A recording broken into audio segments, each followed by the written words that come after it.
Hello. So in this module, we are focusing on what makes a teacher effective. And this is a big question and a big topic. And it's one that as you continue in this career, as you continue along your steps to become a teacher, this will be one that you will should hopefully continue to think about and continue to find resources and different strategies and to look at research. And at some point will be based on your own experience in the classroom in terms of what are the qualities that make a teacher effective and what is essential and what is not. What are things that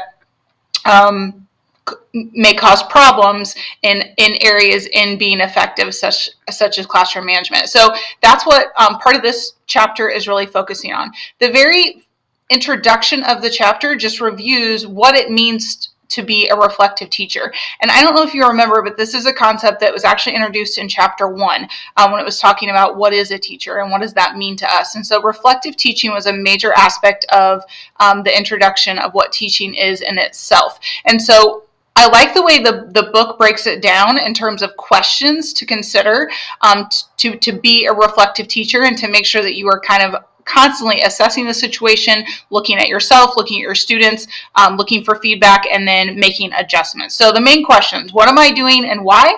How can I better meet my students' needs?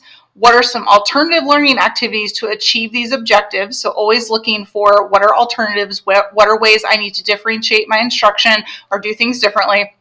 And how could I encourage more involvement or learning on the part of the students?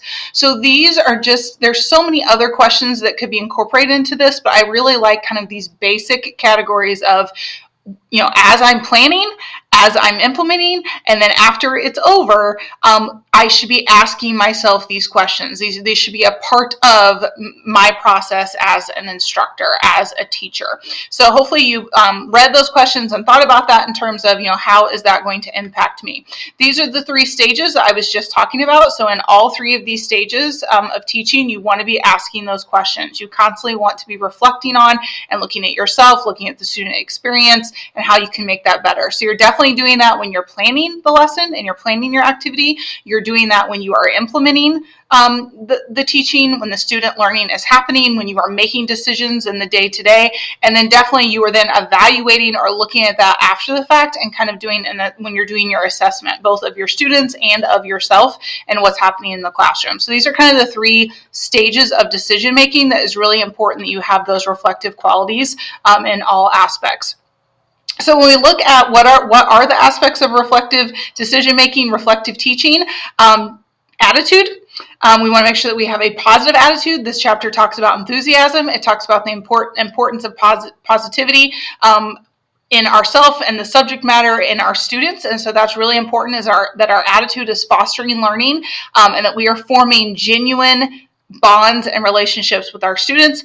And then also the other aspect of reflective decision making is obviously knowledge. We have to be knowledgeable. We have to be looking at not only the subject matter knowledge, we need to be looking at theory. And I know sometimes this chapter can be overwhelming for students because it does talk, it explains different theory, and sometimes students are like, oh, that's too philosophical for me. I don't want to get into the theories of education, but it is important that we pay attention to those theories and that we pay attention to research. And then the third way is our own personal practical knowledge. So coming from our own experiences and then as a student and our own experiences in life, but then definitely as our own experiences as an educator and how we grow and learn from those experiences that we're having.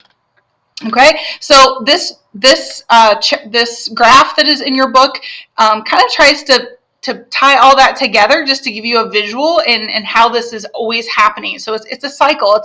There's not a beginning and an end and then you're done and you've mastered everything in terms of teaching. We're always learning. We're always growing as teachers, regardless if you're a brand new teacher or you've been in the field for 20, 30 years. We should always be learning and growing. And so I really like how this graph tries to show, all these different areas of being an effective teacher and being a competent teacher, all are then tying into those decisions that we're making in our instruction and the way that we are teaching. And again, as we are doing that, we are doing this cycle. We're planning, we're implementing, we're evaluating. How did it go? What's the feedback? What's the reflection?